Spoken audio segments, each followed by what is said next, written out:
திமுக மேல குற்றம் சொல்றது, இது மன்னராட்சி முறையான்னு கேட்கறது, இதை வழி வழியா வழிந்ததுன்னு. ஏங்க வழி வழியெல்லாம் வரத்துக்கெல்லாம் இதெல்லாம் வாய்ப்பே கிடையாது. முதல்ல அரசியலே தெரியாத ஒருவராக இவங்கெல்லாம் இருக்கிறாங்கன்னு தெரியுது. ஏன்னா மக்களிடம் சந்தித்து மக்களிடம் வாக்கை பெற்று சட்டமன்ற உறுப்பினராக ஒருத்தர் ஆன பிறகுதான் பேசணும். இது ஆவாதவங்கலாம் இதெல்லாம் பேசிட்டு இருக்காங்க. முதல்ல மக்களிடம் வாக்கை பெற்று கவுன்சிலர் ஆகட்டும்.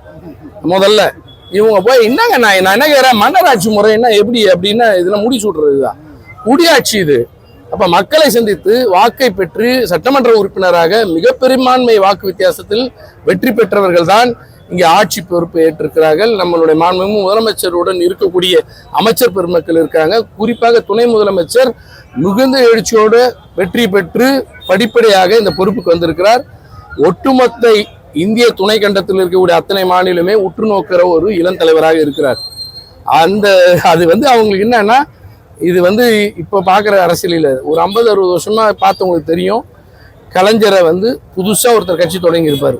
ஒரு மாவட்ட அளவில் கூட அந்த கட்சி இருக்காது. ஆனால் முதல் நாள் கட்சி தொடங்கின அடுத்த நாள் பேட்டி கேட்டால் கலைஞரை பற்றி விமர்சித்து தான் அரசியல் பேசுவாங்க. அதே பாணியில் இப்போ வரவங்க எல்லாருக்கும் அதே விஷயம். திமுகவையும் குறிப்பாக எங்களுடைய இளம் தலைவரை பற்றி விமர்சிக்கணும்னு நான் நினைக்கிறேன்.